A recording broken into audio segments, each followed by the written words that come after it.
सास बहू का लिव इन रिलेशन। नेहा खुले विचारों वाली लड़की थी। अरे नेहा, क्या दिन में सोती है? ससुराल में ऐसा नहीं चलेगा, वहां तो काम करना पड़ेगा। काम जितना काम होगा कर लूंगी माँ, पर अगर कोई ये कहे कि सारा आराम छोड़कर सिर्फ काम ही करना है तो ना भी ना, मुझे नहीं करनी शादी। अरे कैसी बात कर रही हो? अच्छा चलो जाकर नहा लो, मैं नाश्ता लगा देती हूँ, फिर तुम्हें कॉलेज भी तो जाना है। नेहा कॉलेज के लिए निकल जाती है। वो सोचने लगती है कि ससुराल में वो कैसे मैनेज करेगी। क्या हुआ नेहा, परेशान लग रही हो? अरे यार, तू तो मुझे जानती है ना, मुझे अपनी लाइफ बिल्कुल परफेक्ट चाहिए, लेकिन लग नहीं रहा लोग मानेंगे। यार, कहीं मेरी शादी ऐसे घर ना हो जाए जहां मेरी जिंदगी ही नरक हो जाए। अरे मैंने ना कल एक इंग्लिश फिल्म देखी थी, उसमें भी कुछ ऐसी ही समस्या थी हीरोइन की। अच्छा, तो फिर क्या किया उसने? उसने तो अपने होने वाले पति से साफ साफ कह दिया कि वो पहले उसके घर कुछ दिन तक बिना शादी के रह कर देखेगी, और अगर ठीक लगा तो ठीक, वरना तेरे मेरे रास्ते अलग। अरे हाँ यार, ये तो बिल्कुल सही आइडिया दे रही है तू मुझे। चल मैं तो चली, थैंक्स यार, तूने मेरी प्रॉब्लम सॉल्व कर दी। ये बोलकर नेहा खुशी खुशी वहां से निकल जाती है, लेकिन पीछे से उसकी सहेली कहती है, अरे नेहा, नहीं नहीं, कुछ नहीं सुनना मुझे। ये बोलकर वो वहां से चली जाती है। हे भगवान, पूरी बात सुने बिना ही चली गई।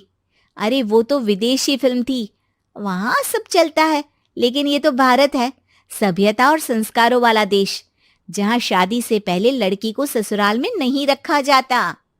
खैर, नेहा मस्त होकर घर आती है। नेहा, कल तुझे लड़के वाले देखने आने वाले हैं, और हाँ, इस बार कोई बहाना नहीं चलेगा। हाँ हाँ, आने दो आने दो, मैं तैयार हूं शादी के लिए। अगले दिन लड़के वाले आते हैं, जहां लड़का कहता है, मुझे अकेले में लड़की से कुछ पूछना है। हाँ हाँ, क्यों नहीं बेटा, जाओ नेहा, घर तो दिखा दो इन्हें। नेहा भी खुश हो जाती है कि उसे मौका मिल गया है लड़के से अपनी शर्त रखने का। देखो, मुझे ना शादी से बहुत डर लगता है, पता नहीं कैसी लड़की आए, तालमेल बना पाए कि नहीं मेरे परिवार से। मैंने कई घरों में रोज का क्लेश होते देखा है। तुमने तो मेरे दिल की बात कर दी। मैं भी यही सोच रही थी कि भाई सास तो अच्छी होनी चाहिए, पति सपोर्ट करे ना करे, रहना तो पूरे दिन सास के साथ है। लेकिन मेरे पास ना इसके लिए एक बहुत अच्छा आइडिया है। अच्छा, कैसा आइडिया? क्यों ना शादी के पहले मैं कुछ दिनों तक तुम्हारे घर आकर रह लूं, तुम लोग मुझे समझ लेना, मैं तुम लोगों को समझ लूंगी, ठीक लगा तो शादी, वरना टाटा बाय बाय। क्यों? लड़के को नेहा की बात में दम लगता है। वो घर के सभी लोगों के सामने नेहा की बात रखता है। अरे पागल हो गई है क्या? ये कैसी शर्त है? अरे शादी से पहले मैं क्यों तुझे किसी और के घर भेजूंगी रहने?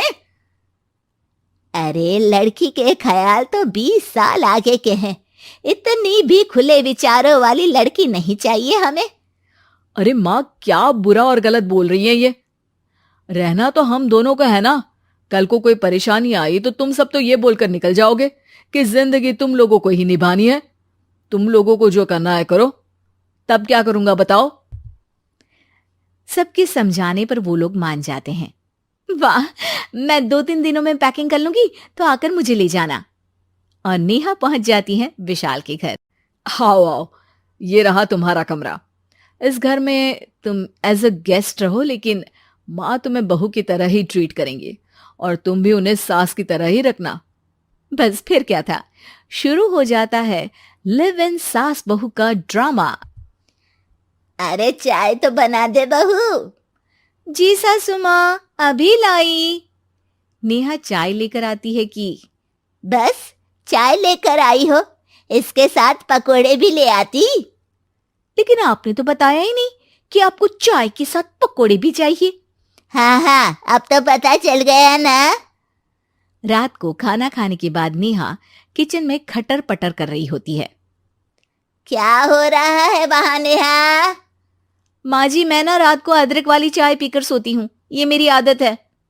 अच्छा, तो जरा मेरे लिए भी बना देना। दोनों सास बहू रात को चाय पीती हैं।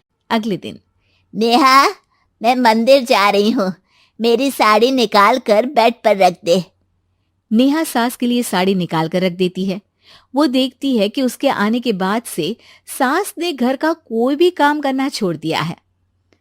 यार मैं क्या करूं? ऐसा ससुराल तो मुझे नहीं चाहिए था जिसमें मैं ही सारा काम करूं।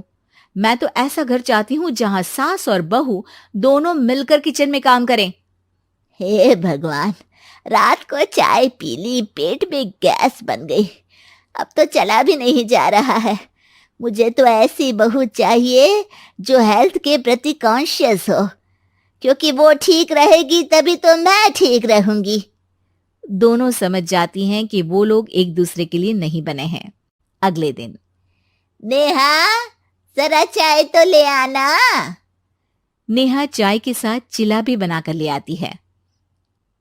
सास खा पीकर सो जाती है। अगली सुबह, तेरी बुआ सास आ रही है, उसे मैंने तेरे बारे में बताया है। तभी वहां गंवार से एक महिला आ जाती है। चलो यहां से निकलो, कुछ नहीं है खाने के लिए, जाओ। ए नेहा, तमीज से बात करो, ये मेरी ननद यानी आशीष की बुआ है। हाय रे दैया, इतनी आकड़ वाली लड़की! अरे यही है ना जो शादी से पहले ही आकर बस गई है यहाँ पर। बस नहीं गई हूं, बसना है या नहीं ये डिसाइड करने आई थी, लेकिन इन लोगों के रिश्तेदार इतने गंवार हैं तो मैं तो ना कर रही इस घर में शादी। अरे भाभी, और क्या कमी थी हमारे आशीष में जो आपने ऐसी लड़की की शर्तों को मान लिया? अरे वो तो आशीष के कहने पर मैं झुक गई, वरना ऐसी लड़की को तो मैं घर में घुसने भी ना दूं। ए हेलो, ऐसी लड़की कैसी लड़की? हाँ, बिना समझे बुझे शादी कर लूं? अब तो समझ गई ना कि हम लोग गांव के हैं। भाभी को खाट पर सोना और रिश्तेदारों का गांव से आना जाना तो लगा ही रहना है इस घर में। हाँ हाँ, मैं तो किसी मॉडर्न घर में शादी करूंगी। ये बोलकर नेहा वहां से चली जाती है। अपने घर में आकर नेहा कहती है, ना मां ना, लिव इन में रहकर देख लिया, ये गांव के लोगों का कोई भरोसा नहीं है। खैर, नेहा की शादी एक मॉडर्न घर में हो जाती है, जहां सास कहती हैं, हे नेहा, मैं टेनिस खेलने जा रही हूं, आओ तो जूस बनाकर रखना, और हाँ, वॉलनट्स और ओट्स भी बना लेना। जी माँ। माँ मॉम बोलो डार्लिंग, माँ इज ओल्ड फैशन। बेचारी नेहा सर पर हाथ रख लेती है। हे भगवान, ये सास तो सास ही होती है, गांव की हो या शहर की।